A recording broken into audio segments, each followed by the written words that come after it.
The Bay Area is a mecca for startups and tech, and the goal of most, if not all startups, is to find some big investors to help get their idea off the ground. One of the biggest factors in all this is determining the value of your startup. And that's why on this edition of Startups with Sanaz, I'm speaking to one Bay Area resident who helps startups do just that. He helps business owners by telling them what their business is worth. Bharat Kanodia joins us now. Bharat, thank you so much for joining us today. Hey, Sanaz, thank you for having me. Of course. Now, valuations have to be a hard thing to assess and arguably a relatively subjective finding. Why do valuations matter to startups so much, and what goes into the whole process? The way I describe valuations is it's a dark art in a dark room in a black box. And it's designed that way by people like me to, we call it job security. If you will, valuations is really now the new currency for startups, right? So startups don't have much revenue. They almost never have profitability. Yet they need to attract talent, they need to attract investors, they need to attract customers. So valuations as a term has become their currency over the last 15 years. That's really the term that's used to describe how awesome they are, if at all. Now, you're with a company called Veristrat, and what you do is you provide these valuations. How are these valuations? How can I, as a startup owner, if I were to, let's say, create a business and I have a startup, how can I, as a business owner, rely on the valuation being accurate? There is no such a thing as an accurate valuation. Valuation is really a perspective or a vantage point. And everybody can have a different perspective. The example that I give is, for example, my phone. You're seeing the back side of my phone, I'm seeing the front, somebody sees the top, somebody sees the side. It's the same phone, but everybody's seeing a different perspective of it. So a startup too, because there is so much unknowns about startups, everybody has a different perspective. So there might be multiple valuation by multiple investors, or different valuations for accounting, or different valuations for investing, or different valuations for tax purposes. So if I have a business and I get a valuation from you and maybe from two other people, do I approach investors with I would assume with the largest valuation, because you'd want to kind of sell your business at the highest that, highest cost that someone is placing on your business? Is that an accurate statement to some degree? I'm not sure if it's the accurate, but it is the most widely practiced.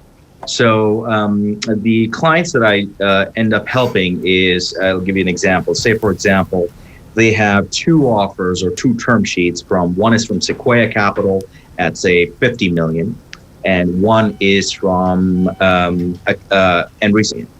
It's not necessary that just because you have a $100 million valuation, that is better than the $50 million valuation. You really need to peel the onion and understand what goes into those term sheets, because at every inflection point or at every raise, venture capitalists will be expecting you to at least double the valuation. So if you start out at 50, at the next inflection point, you have to give them 100.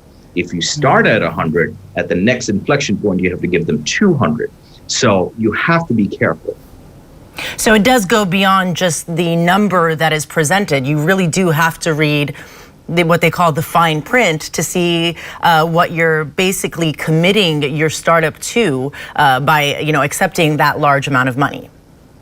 Absolutely. I mean, what we see and hear in the media, Sanaz, is just the tip of that iceberg, just the tip of those term sheets that you're raising $100 million at a $1 billion valuation. Well, that's just the first thing that you hear. That's just the headline. You got to look below and understand that, okay, what is the seniority? What kind of shares are they getting? What kind of interest rate are they getting? How many warrants? So there's so many permutations and combinations, and most founders are so oblivious to all these terms and conditions. And it's really, frankly, designed this way so that sometimes investors can take advantage of the situation. So if you were presented with a $100 million offer and let's say a $50 million offer, the $50 million offer may be more beneficial to the startup versus taking more money from the other venture capital firm.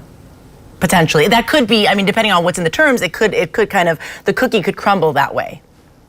What I'm saying is it is not necessary that the $100 million offer is better than the $50 million offer. Exactly, exactly. We're throwing around these really, really large numbers, 100 million, 50 million. I know businesses, it takes a lot of money to start one. It takes a lot of money to kind of carry the life of a business. But why are startup valuations so high? I know that you and we spoke via email. You had mentioned that in some cases, some startups are worth more than some legacy companies that are, you know, seeing a good cash flow. Why are valuations so high for some startups? Valuations are really dependent on three factors, right? And if somebody were to tell you otherwise, call BS on it. The three factors are growth, profit, and risk. In terms of when it comes to startups, startups are valued high because the market, the investors, the customers, the founders, what have you, they're all anticipating significant or high growth. And that is why they're valued so high. Okay, so obviously if there's a large number placed on it, it's because the company or the investors have faith that this particular startup will do well.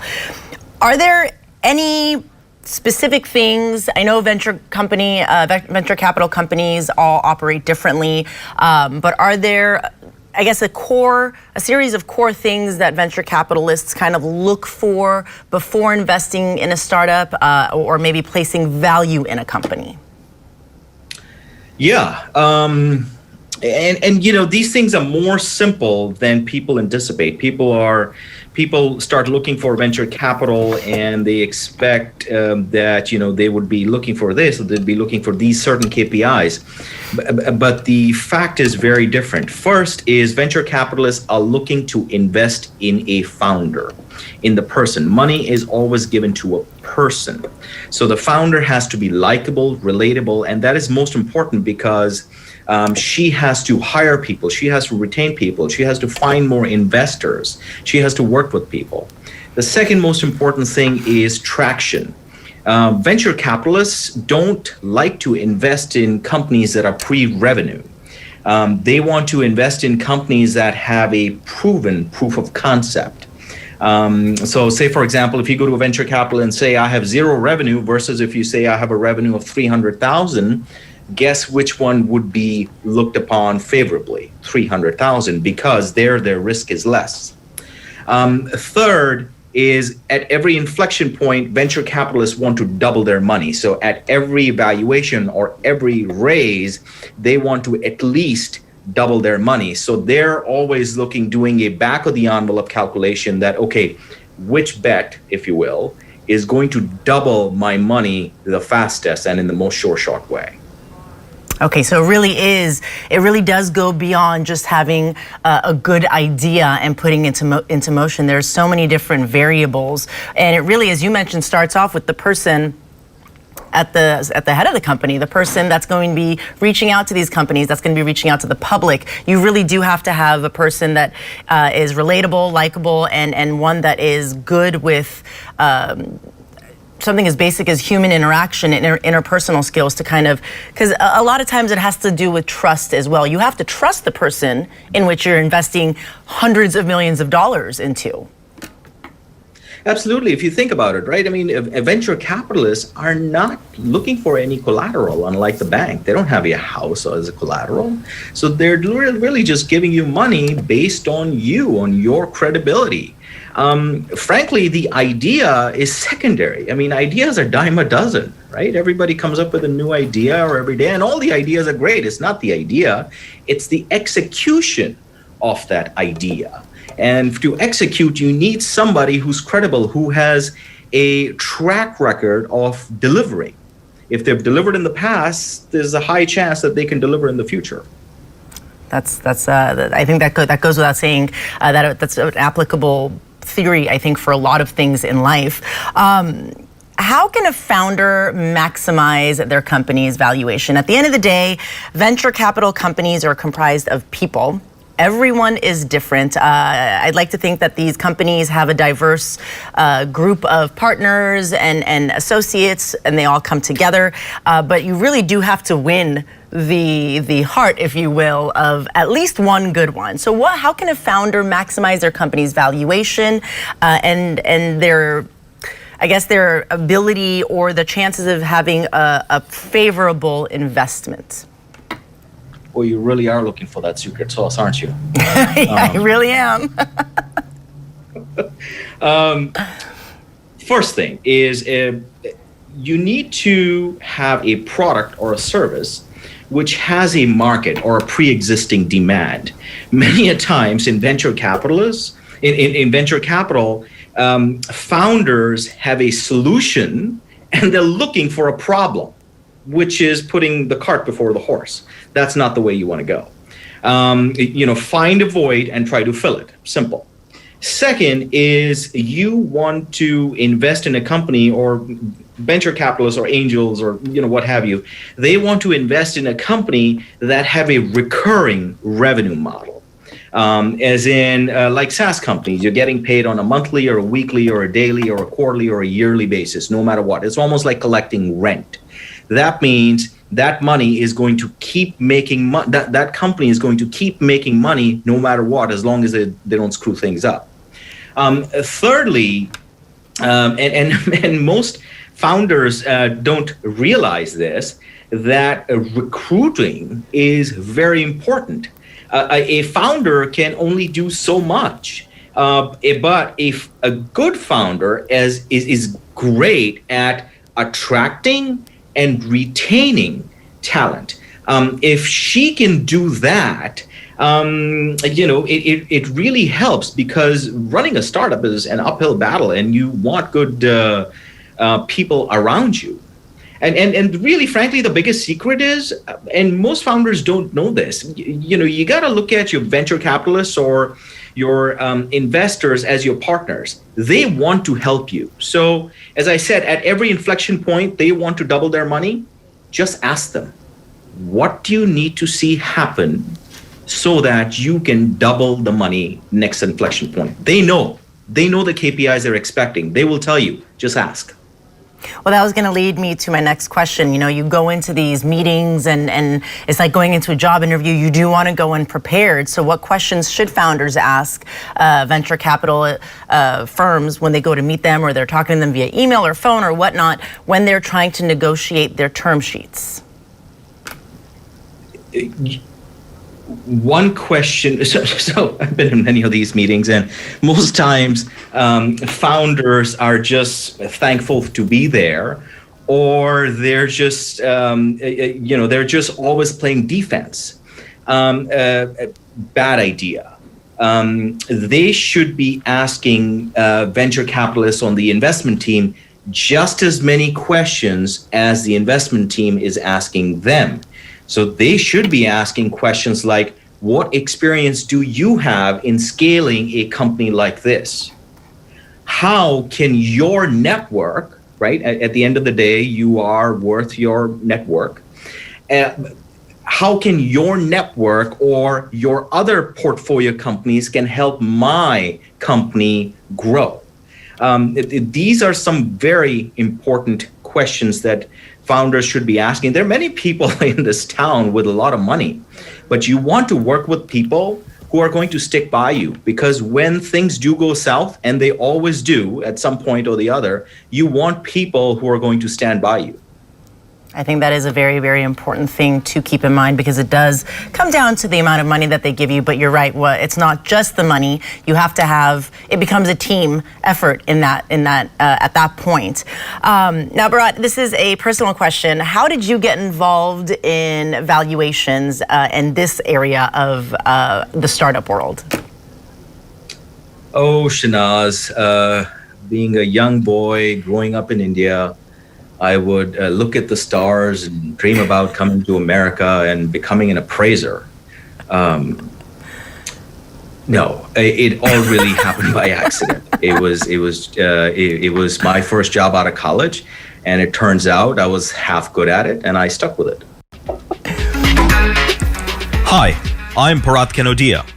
I have valued over 2,000 businesses worth $2.6 trillion. I educate founders and investors on the art and science of valuation. After analyzing data for over 800 deals, I have created a checklist that sharks and venture investors follow prior to making investments. 1. The founder. Money is always given to the individual, not the idea, not the company, not the team. Always one person. To be worthy, investors look for the following traits. Amazing. I mean, if that's not something to legitimize everything we've been talking about, I don't know what is. Well, Bharat, if there's any information that people can get or maybe want to come to you for your services, maybe someone has a startup that they want to be appraised, how would people get a hold of you and get more information on your services? Best way to reach to me is to go to my YouTube channel, and under the About Us page, we have an email. You can reach out to me via that. Well, Bharat, I really, really appreciate your time and your expertise. I think this is something, we always talk about startups in the Bay Area. Here on Startups with Sanaz is just so specific to our region. But I think to be able to look at startups in a way beyond just the idea that the startup is presenting to the world is very, very helpful, especially if someone is trying to get their startup kind of on their feet and up and running. Is there anything else, Bharat, that you want to leave our viewers with regard to all this? No, just think of valuation as a currency. It's just something you have to work around. So if you need help, give me a call. I'd be happy to give you some advice. All right, Bharat. Well, we really, really appreciate your time.